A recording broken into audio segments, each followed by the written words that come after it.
Sometimes with candle jars, even though you've cleaned them, they can leave behind a little bit of a greasy residue, and the way to get rid of this is just to get a cotton bud with something like nail varnish remover on it, and you can rub it all over and it should get rid of that. And now what we're going to be using is just old CDs that you don't want anymore. They really aren't as easy as they look to crack, so you're probably going to want a pair of scissors, and what we're going to do is we're just going to cut it up into little chunks, and it doesn't have to be perfect little squares, we're just going to make it into just tiny little bits and pieces, and then we're going to gradually fit them together because I think it makes for more of an interesting look on the jar. But do wear something like glasses or goggles because these things ping everywhere when you're cutting them.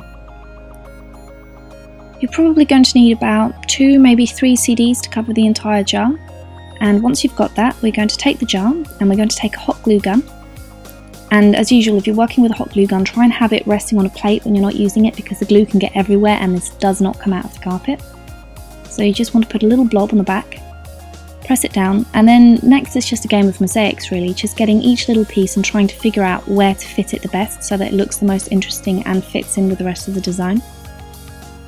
Once you've finished, and if you're using a glue gun, it can sometimes leave a kind of plasticky web type thing all over the jar. Just pick this off, and you could leave it like this, but I don't really want to. I'm going to fill in the edges, so I'm going to be using filler.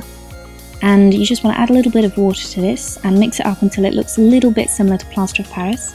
And you can use a brush or your fingers, but I use my fingers because that's just what I prefer. When you're applying this, apply a really heavy blob and then kind of rub it backwards and forwards, that way it's more likely to get into all the nooks and crannies. And if you don't do that, what can happen is that you'll kind of lightly cover one area, but there'll be an air bubble trapped underneath. So you really want to rub your fingers in all the different directions so that it really gets into everything. And don't worry if it's messy for the moment. Once you've covered the entire area, what you want to do is run your finger over it and scrape away any excess.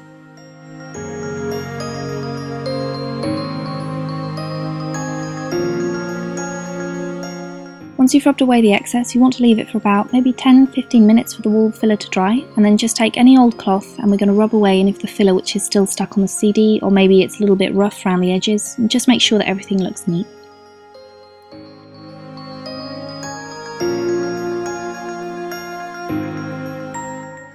And that's it really simple, just using things that otherwise would probably end up in the bin. And I'm going to be using this one to hold my pencil so that I don't have to keep them in a drawer. You could use it for your makeup brushes or anything else like that, but other than that, you're done.